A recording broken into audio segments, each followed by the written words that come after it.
میں آج آخر میں یہ بات کہتا ہوں کہ جو ملک ہمارا ایک سال میں جہاں آج پہنچا ہے، کوئی سوال پوچھے گا اس آدمی سے جس نے کہا جی عمران خان بڑا خطرناک ہے اس لیے میں نے فیصلہ کیا، اور اس لیے اس نے فیصلہ نہیں کیا، اس نے فیصلہ اور وجوہات سے کیا تھا۔ وہ ایکسٹینشن اس کا بہت بڑا وجہ تھی، وہ اپنی ایکسٹینشن چاہتا تھا۔ شہباز شریف نے اسے شیورٹی دی ہوئی تھی، وہ اور بات ہے کہ نواز شریف اڑ گیا، پلان سارا ایکسٹینشن کا تھا۔ یہ سارا ڈرامہ اس کے لیے ہوا ہے، ذات کے لیے ہوا ہے۔ یہ ملک کو آج پہنچایا صرف اپنے ذاتی مفادات کے لیے، اور پوری سازش اس کے لیے کی گئی تھی۔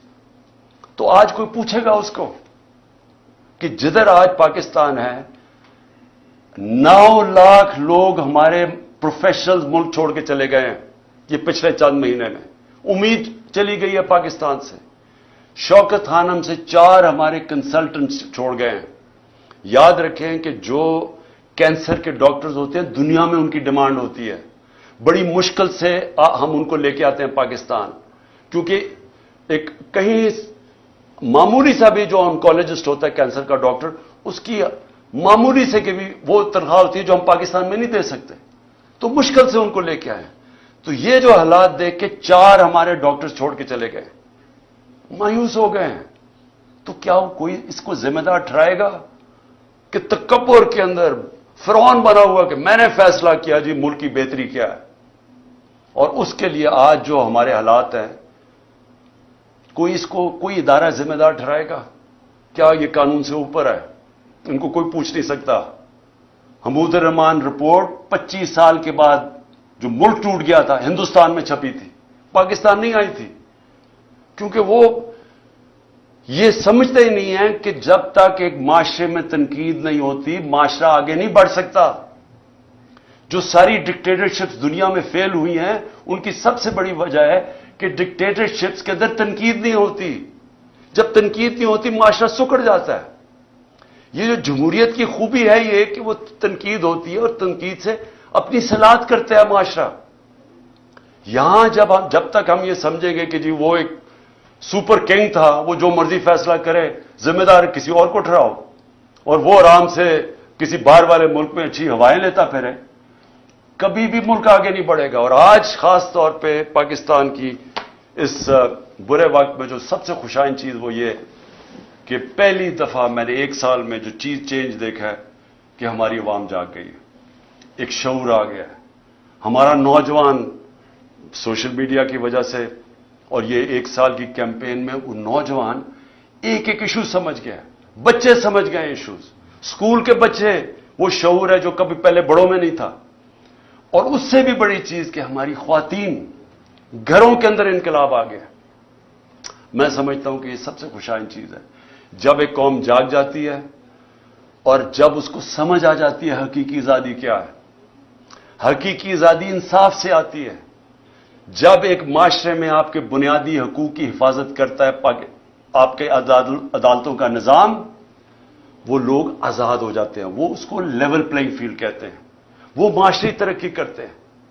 تو اس وقت لوگ سب سمجھ بیٹھے ہیں کہ ہمیں آزادی چاہیے، ہم بنیادی حقوق چاہیے، ہمیں انصاف چاہیے، ہمیں یہ جو کلاس ہے قانون کے اوپر بیٹھی ہوئی ہم اس کو تسلیم نہیں کرتے۔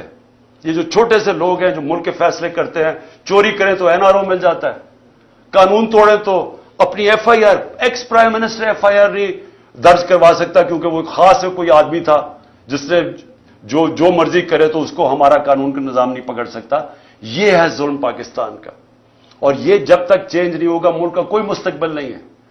جب تک ہم اس ملک میں رول آف لا نہیں لے کے آتے، 1 سال کا ہمارا تجربہ یہ ہمیں بتاتا ہے کہ رول آف لا جس معاشرے میں نہیں ہے اس میں تباہی ہے، اور 1 سال میں جو قتل ہوا ہے وہ رول آف لا قتل ہوا ہے۔ ان چوروں کو اوپر بٹھانے کے لیے اس ملک کے اوپر جو ظلم ہوا ہے وہ یہ ہوا ہے کہ ان کے لیے ایک اور قانون بن گیا ہے، ان کی ساری چوریاں معاف ہو گئی ہیں۔ وہ ایک خاتون پھری جاتی ہے، وہ کھلے عام عدلیہ کو برا بھلا کہہ رہی ہے، ججز کو برا بھلا کہہ رہی ہے، وہ کوئی نہیں پکڑ سکتا اس کو، کیونکہ وہ اس کو اس کیٹیگری میں رکھ دیا ہے، وہ قانون سے اوپر ہے۔ وہ چوری بھی کریں، آج تک نہیں بتا سکے کہ لندن میں اربوں روپے کی پراپرٹیز کدھر سے آئی ہیں، وہ نہیں بتا رہے۔ وہ صرف یہ کہہ رہے ہیں کسی کی جرت کیسے پڑی کہ ہمیں سوال بھی پوچھ لیا۔ وہ یہ اوپر یہ خاص لوگ ہیں، باقی لوگوں کے پاس حقوق ہی نہیں ہے، اور جب مرضی جیل میں پکڑو، رات کو اٹھا لو، گھروں میں گھس جاؤ، 3 بجے اٹھا لو۔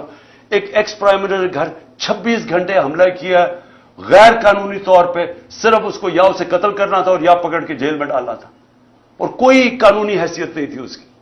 آپ تماشا دیکھ رہے ہیں، ساری دنیا تماشا دیکھ رہی ہے۔ تو ہماری جو جنگ ہے حقیقی آزادی کی ہے، اور میں سمجھتا ہوں کہ کیونکہ قوم جاگ چکی ہے، یہ جو بھی کریں گے، عدلیہ کے اوپر حملے کریں گے، قوم عدلیہ کے ساتھ کھڑی ہے۔ پاکستان کی وکلا کمیونٹی کو کھڑا ہونا پڑے گا عدلیہ کے ساتھ، کیونکہ اگر آئین گیا تو قوم ختم۔